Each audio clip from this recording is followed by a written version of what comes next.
Hello, everyone, and welcome to the Bible recap for First Baptist Church of Bolingbrook for the week of May 17th to May 23rd.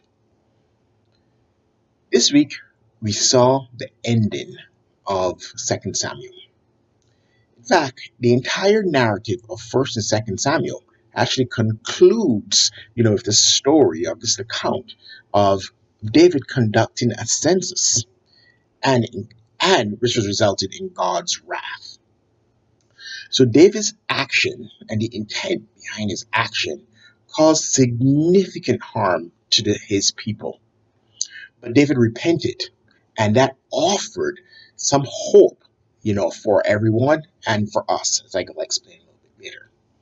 But before we get on to a little bit more of the explanation, one of the things I want to kind of distinguish here for us and talk to us a little bit about is the idea of the intent behind the action versus the tool we use.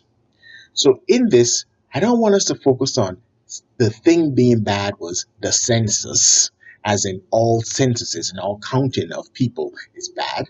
That is not the case. It was David's intent behind it, which we don't know a lot about, but there's a significant amount of theories out there.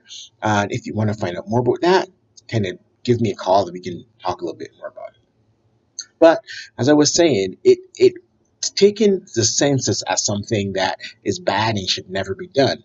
The same way of saying that because some person drove a car and hit someone, all cars are bad or all driving is bad.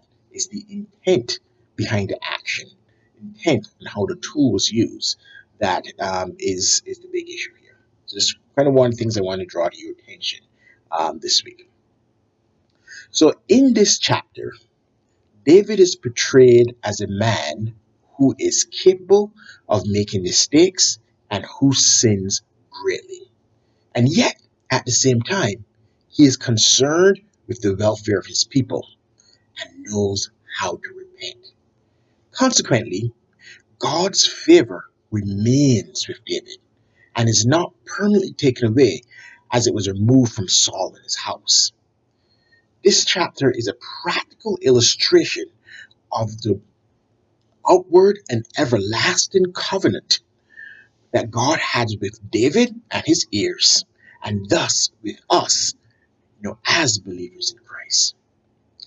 So this is a significant chapter for all generations. It offers a model of where deliverance may be a possibility, even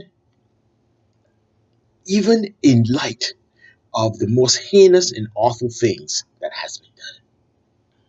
So it is a story of God's covenantal love for us. With repentance, it is always possible to reconcile with God. Thank you, everyone. That is all I have for this week. And next week, we will continue looking at the Chronicles, and then we will actually jump into a bit of the Kings, and we will kind of link these stories a little bit because something significantly happened this week that will show up in some of the following narratives. Thank you again.